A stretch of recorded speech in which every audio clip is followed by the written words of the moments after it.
My name's Dave DeBow, founder of MoneyPartnerFormula.com, and this show is built for everyday real estate investors who are actively doing deals and looking to scale using other people's money. So if you're an active real estate investor and you want to get featured on this show to talk about your own real estate and capital raising experiences, then just go to daveinterviewyou.com. Now let's get rolling with this episode, and remember to subscribe for daily interview content. Well, we got a big treat for our Canadian viewers and listeners today. We have Nathan Legg zooming in from Calgary, Alberta. Nathan is not only a real estate investor himself, but he is a broker who works pretty much exclusively in multifamily real estate. So he helps people find properties, buy properties, sell their properties.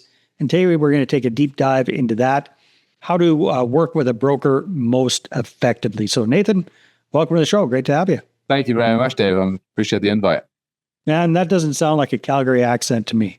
Yeah, it's not. No, I mean, we emigrated from England over 20 years ago. So I still watch lots of telly that's mainly sports to do with obviously that side of the pond. So it's helped me maintain a little bit as I've gone. That's good. It's a good differentiator, my friend. Not bad, yeah. You're bringing the class level up a notch or two. So anyhow, Nathan, give me a little snapshot of what you do and who you serve. I kind of mentioned it, but fill in the blanks. Yes. Yeah, so exclusively I'm laser focused on multifamily product. I do really focus on the smaller buildings, those units anywhere from really 8 units to maybe 25, 35 doors. I find that with that level of ownership, you are still dealing with like the moms and pops, the private investors, maybe the small syndicators of this industry, and they're the ones I feel like I service best. They are, I find, quite more easy to deal with. And I do service both provinces. So I'm licensed in Alberta. I'm also licensed in British Columbia.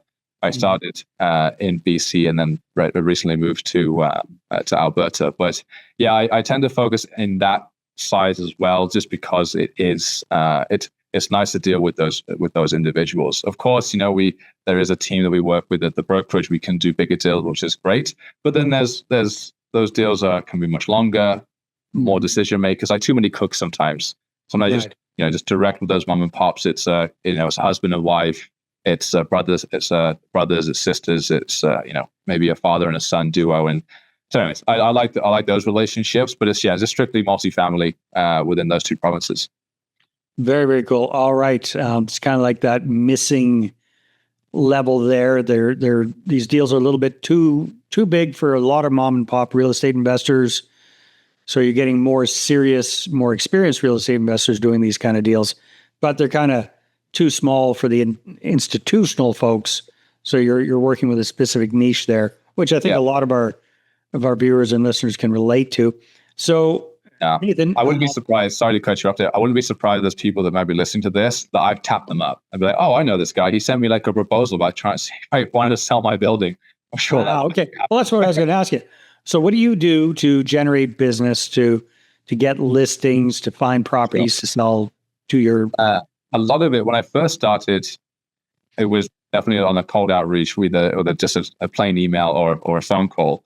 But quickly, I find that just wasn't enough. I mean, we're in a world now where like if you get a knock at your front door, like you just don't even want to answer it, right? You just like, who the heck is knocking at my door? So it's a digital version of that, and they don't know who I am. So I'm like, okay, I need to do a bit more meat on the stick to kind of just show that I know what I'm talking about, that I've done a bit of homework for them, and it's a bit more of a softer approach. So I do a proposal, a package, and it really encompasses the myself, like the track record, a bit about us and CDN Global, sales comps in the area, really what's happening, obviously subject to the market that we're in, whether it be in Vancouver, Calgary, Edmonton, wherever. What's the landscape right now on rental rates, the price per door, just general buyer sentiment, and create a pretty comprehensive package, and then a marketing component too, and how we would market the building, and the time for due diligence, at the length of time it could be under contract, just as a hypothetical to set that expectation if they are wanting to sell. And then I send that out. If I can obviously get an email, that's great, because obviously it's much more straight to them. It's going to land in their inbox. Of course, the difficulty with prospecting when it comes to investment sales is that because of obviously privacy laws in this country, if the information you can get on a title document, if they have moved since they bought that property, well, then they're in the wind. Like, you don't know, like, you can't find them, So there's some PI work involved. You check LinkedIn, you Google the corporation, their name, try to see what you can find. But anyways, if I can get them and I can send them that proposal, then that second call, as we say, a warm call, I then find that conversation is a little easier, because I say, hey, it's Nathan from CDN Global. If you recall, I sent you a package last week. And they're like, oh, yeah, I saw that. So I was like, yeah, I saw that, but I didn't get a chance to see it. It's a softer way of approaching it. And still might get some no's out of it. There's, of course, 1 out of 100, you might get a yes. But it's better than just calling up blindly. And then they have no clue, because there's a lot of realtors out there, and we're all obviously trying to get the next file, right? And so I just find if I can do that first, I at least put myself in a better position. And at the end of the day, even if they say no, at the very least, I've created a contact. I can still then touch base with them. I do quarterly reports on the markets, so it's not, I don't kill them with information. I want to make sure it's valuable, whether it be a proposal or those Q1, Q2 reports, what have you. So anyway, that's the general day-to-day. And then sometimes you can still do the mailers, like send out physical mail, but it's tough because you just never know if it gets opened. You can't track that. So it's a cost of doing business sometimes, and sometimes you will and see what comes of it. But because you'll never know if they just look at it and then chuck it, or if it even goes into their letterbox, you just don't know. So I try to just focus on the ones where I can get a digital contact. Yes.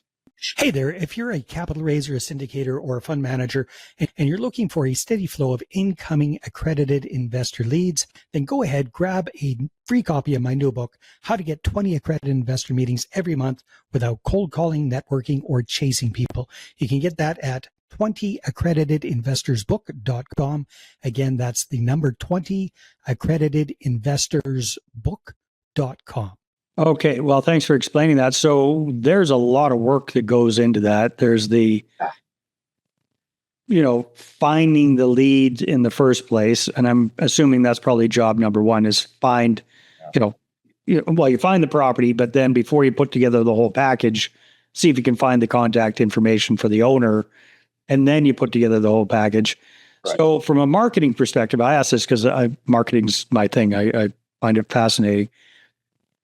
Like, are you doing this on a monthly basis? Like, do you have targets there, Nathan, where you're going, okay, this month I want to focus on finding 50 quality leads that I'm going to be sending stuff out to, or 100 or 200? What does that kind of look like for you on a scheduling basis for yourself? Yeah, for sure. I mean, it's week by week, depending on what other things you've got going on. Because obviously, if you've got active files, you've got client meetings, luncheons, what have you. So sometimes other days I am more heavy on the prospecting and business development than others. But I try to target about 50 proposals a week. Now, it's quite black and white, I would say, in terms of what is a possible opportunity. Because we have access to it's paid databases, but we have databases that allow us to look at apartments in. Let's just use Calgary for an example, because we're here, of what's traded in the last, let's say, 25 years between 10 and 15 units. Right. People obviously who, if they own them for the last 10, 15 years, well, then that's a good chance that they might want to sell, because, of course, that value alone has gone up since they've bought it. But they just will obviously be of an age at a time in their life. Like, you know what, I want to kick my 10 toes up and I just want to retire and get out of the game. But obviously other times you'll just say, like, I've got children, they're going to be taking it over. So thanks, but no thanks. So really part of it is just looking at when they last bought it. If there's been a significant lift, that's just quite an obvious indicator right there. But I mean, at the same time, you can sometimes see properties that they bought 2 years ago and then it's traded again already, because it's just they bought at the right time, or the distress situation. There's always circumstances. But I do. It's all about consistency, obviously, in the industry. So I try to do about 50 a week if I can. But of course, that changes week to week. But the good thing is like these proposals, I mean, once you get that first template, then it's a template, and you just have to just change the subject property. Everything else really is roughly the same, because the other thing you got to keep in mind is that with these ownership types I'm targeting, they don't need like a 20-page report. They just need it. Nor do they want one. No, they don't want one. To be fair with you, nor do like the family offices or the institutional guys, but because they deal with such high volume, you need to sort of, the optics is a lot different than what someone who just owns a 10-unit building need. They just need to know, okay, what's the price per door? What's the cap rate? And so this is what I could expect. And then obviously if you start factoring out, okay, then my realtor fees, my legal fees, what's my net benefit here? That's it. Yeah, it's basically showing that to them. I think just from a marketing perspective, I completely understand what you're saying about ideally you send them an email, you send them a nice PDF, full color, the whole bit. Direct mail is a pain. Canada Post is a pain. Yeah. And you don't know if they open it or not, but when they do open it, it makes a much bigger impact versus an email. So if it fits in your process, if it fits in the budget, I would highly recommend that you do both. And whack them for both areas. So send them the email and the physical copy. I mean, it costs a couple of bucks, but you're only doing $50 a week, so it's not that big of an expense. I think it'd be very, very worthwhile. Yeah, that's a good point. And maybe think of another avenue as well is actually through their lawyer.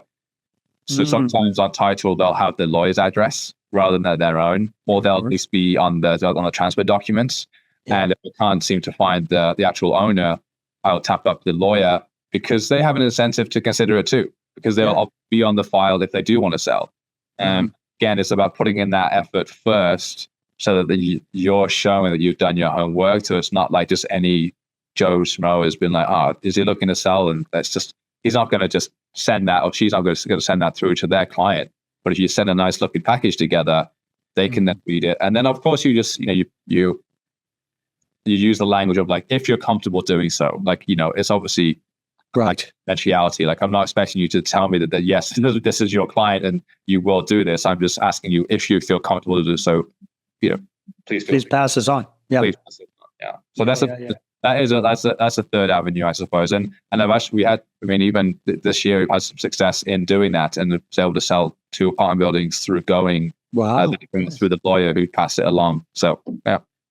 Okay, so that's one side of the business. Big side is to get those listings. Yeah. The other side is to get the buyers. What do you find works best for you in that department?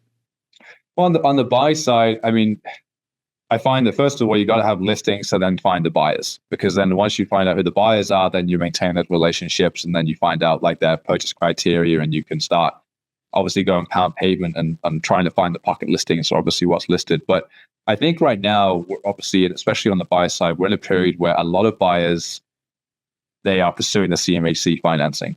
Yeah. A lot. And that's all well and good, but it's tough for sellers to want to tie up their building for that long, because CMHC pipeline of files they've got is anywhere between 10 to 12, even I've seen 16 weeks from the day that the buyer submits their application. Wow. But the application isn't submitted right when you go under contract. The application is probably submitted about 30 days following an accepted contract, because you've got to get all the vendor materials, you have to do your inspection, your appraisal, maybe your building condition report. So I have on both sides. On the buy side, I said, look, you want to get CMHC, I get it. I said, but we're going to have to either offer up some meaty deposits here to show that you're really serious about buying this and tying it up for 4 months. 6 months. Or 6 months, possibly with the closing. Yeah. And then the other part of it too is that on the buy side, when we get the data and the vendor materials, I obviously got to look at the rent roll, of course, but more importantly now than ever is because the rental rate market obviously has softened quite a lot, mainly also obviously in BC than in Alberta, but Calgary's definitely come off its pace.